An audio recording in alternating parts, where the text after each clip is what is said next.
पुराण कह रही है। भगवान शंकर की हिंगोली से हरताली का तीज शिव महापुराण की कथा कहती है। भगवान की भक्ति में अगर कहीं कोई रुकावट आ भी गई तो उस रुकावट के बाद में हमें भगवान की भक्ति पुनः प्रारंभ कर लेना चाहिए। होता है ऐसा, ऐसा होता है। कई बार हम तीज का व्रत करते थे गुरुजी, और तीज का व्रत करते करते गुरुजी हो सकता है कई बार ऐसी अड़चन आ गई, ऐसी अड़चन आ गई कि हमारा वो व्रत एक बार छूट गया। अब एक बार व्रत छूट गया हरताली का तीज का, अब क्या करें गुरुजी, हमारा व्रत बस केवल एक बार छूटा है गुरुदेव। हम 15 साल से कर रहे थे, हम 20 साल से कर रहे थे, एक बार ऐसा कोई काम हो गया कि वो व्रत हमारा टूट गया, वो व्रत हमारा नहीं हुआ, तो हमें क्या करना चाहिए। हरताली का शिव महापुराण की कथा कहती है,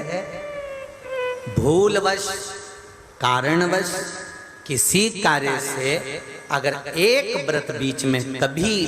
बाई चांस किसी कारण से रह गया है तो हरताली का शिव पुराण कहती है फिर एक काम करिए, अगला व्रत जब करें तो उस समय पर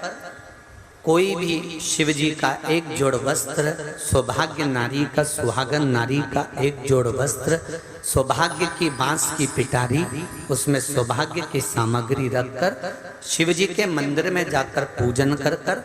वापिस आकर फुलेरा का दर्शन कर कर, फुलेरा शिव जी का पूजन कर कर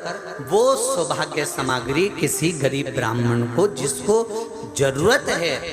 वस्त्र आदि की, या जो ब्राह्मण पूजन करा रहा हो आपके यहाँ, वो ब्राह्मण जन को तिलक कर कर दक्षिणा के साथ उसे प्रदान कर दे। और शिव जी से निवेदन करें, भोले बाबा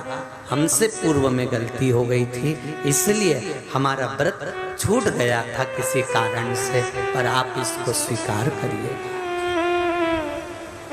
आप इसको स्वीकार करिए, गलती हो गई। अब जिसके पास में वस्त्र भी ना हो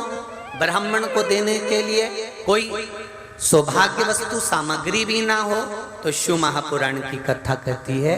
हल्दी और कुंकू तो घर में होता है ना, ये हल्दी कुंकू भी अपने किसी ब्राह्मण को दे दिया तो भी आपका हरताली का व्रत का फल आपको प्राप्त जरूर होगा। कोई जरूरी नहीं कि आपके पास में बहुत सामग्री, ये जरूरी नहीं।